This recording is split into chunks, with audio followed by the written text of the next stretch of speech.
안녕하세요. 오늘도 갈등하는 당신의 TV 굿바이 갈등의 이현영입니다. 대화는 상호작용이기 때문에 꼭 한쪽의 잘못만이 아닌 경우가 많죠. 즉, 무조건 저 사람이 말귀를 못 알아들어서 혹은 꼭 내가 말을 똑바로 하지 않아서 생기는 문제라기보다 서로가 서로에게 긍정이든 부정이든 영향력을 미치게 됩니다. 그런데 가끔, 와, 이걸 이렇게 해석할 수도 있구나. 야, 이걸 이렇게 받아들이다니 싶은 대화법을 구사하는 그런 사람들이 있어요. 첫 번째는 당연하지 화법입니다. 언뜻 들으면 긍정적으로 보이는 이 화법은 상대방의 말을 무슨 그런 당연한 소리를 하고 있니? 라는 면박의 느낌을 주기 때문에 이 화법을 들으면 아니 누가 뭘 했나? 하고 어이없고 억울한 느낌이 들기도 합니다.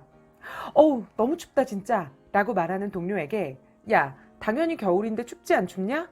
라고 말하거나 아, 이번 시험 진짜 어려웠어 라고 하는데 공부를 그렇게 안 했으니 당연히 어렵지 라고 말하는 유형이에요. 상대방은 어우, 너무 춥다 진짜 라고 말하며 어떤 반응을 기대했을까요? 또 아, 이번 시험 진짜 어렵더라 라고 하면서 또 어떤 반응을 기대했을까요? 우리가 모든 사람들의 기대에 맞는 반응을 다 맞춰주는 것은 쉽지 않겠지만 적어도 저 앞에 두 가지 경우는 단순히 말을 받아주기만 해도 무탈하게 대화가 종료되는 내용들이죠. 옳다 그르다 언쟁이 필요한 것도 아니고 저 말을 들은 사람이 꼭 무언가를 해줘야 하는 그런 상황도 아닙니다. 그냥 그랬구나, 많이 추웠구나, 시험이 많이 어려웠구나 하면 끝날 대화라는 거예요.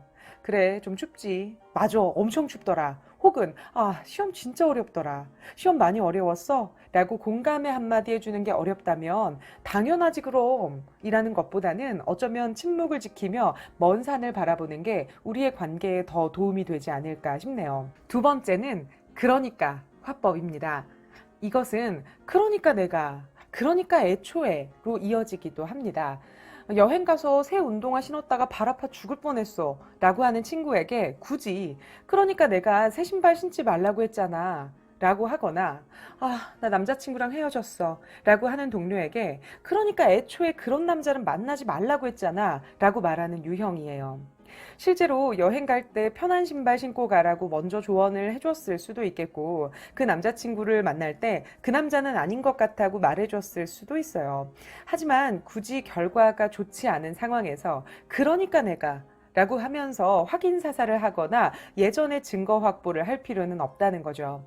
이미 벌어진 일에 대해서 상대방이 자신의 상황을 이야기하고 있는데 이 바보야, 나는 물론이고 세상 사람 다 알고 있는 것을 너는 왜 몰랐니? 라고 면박을 주는 것은 절대 우리 관계에 아무런 도움이 되지 못합니다. 마지막 세 번째, 안 그러면 화법입니다. 선배님, 배달 음식 제가 주문할까요? 라고 하는 후배에게 안 그러면 내가 하리?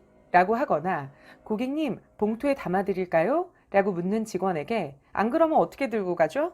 라고 말하는 유형입니다. 그냥 yes, no로 단순하게 대답하거나 고맙다는 표현으로 대화를 이어갈 수는 없는 걸까요? 함께 먹을 식사 배달 주문을 꼭 후배가 해야 하는 것은 아니잖아요.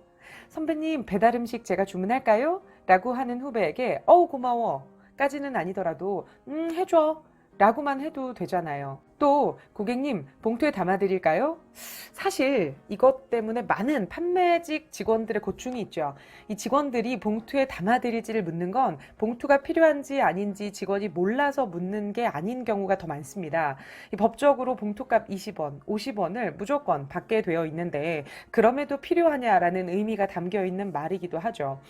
그리고 일회용 봉투가 유료화된 것은 봉투값을 받아 매출에 보태겠다는 게 아니라 비용을 책정함으로써 일회용 봉투 사용을 줄이겠다라는 의미죠. 제가 한참 편의점 회사에 일할 때도 이 부분 때문에 참 문제가 많았어요. 봉투값을 받으면 고객이 싫어하고 봉투값을 안 받으면 법적으로 문제가 생기니 참 난감하죠. 그런데 상품을 많이 구매한 고객 입장에서는 뭘 더 챙겨주지는 못할 망정 고작 20원을 받아 챙기는 것 같은 직원에게 서운한 마음이 드나 봅니다. 우리가 아주 예전에 쓰레기를 돈 주고 버려야 한다는 이 믿을 수 없는 사실과 물을 사 먹어야 한다는 말도 안 되는 사실을 접했을 때 매우 놀랐지만 지금은 당연한 일이 된 것처럼 물건을 구매하고 나서 그것을 담을 봉투를 구매하는 것도 어쩌면 정말 매우 당연한 부분이니 왜 안 그러면 어떻게 들고 가라는 거냐? 라며 화내지 마시고 필요하면 필요하다. 아니면 아니다. 간단하게 대답해 주시면 참 좋겠습니다. 있는 그대로. 단순한 대화가 정신 건강에 이롭습니다. 대화를 할 때 상대방은 생각보다 대단한 의도를 갖고 있지 않은 경우도 참 많아요.